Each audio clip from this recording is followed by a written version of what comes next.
فرشته اومدی از دور، چطوره حال و احوالت؟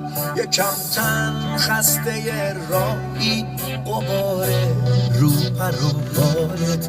فرشته اومدی از دور، ببین از شوق تا بیدم. میدونستم میای حالا، تو رو من خواب میدیدم.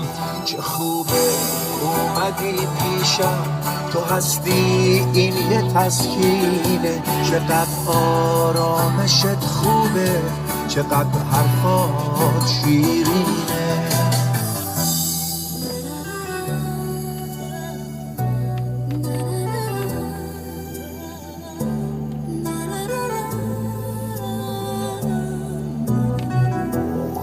فرشته آسمونگار، خلاص است تو دوتا بالت.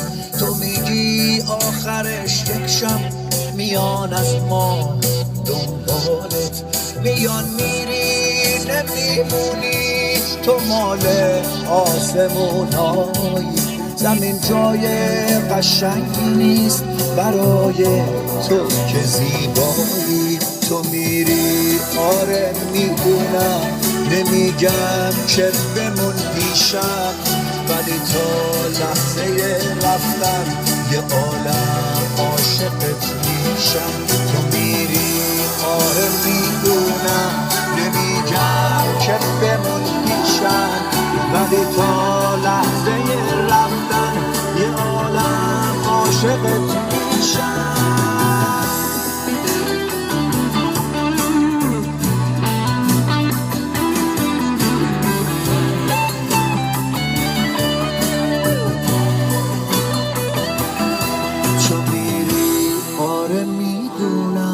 نمیگم که بمون پیشم، ولی تا لحظه رفتن یه عالم عاشقت میشم.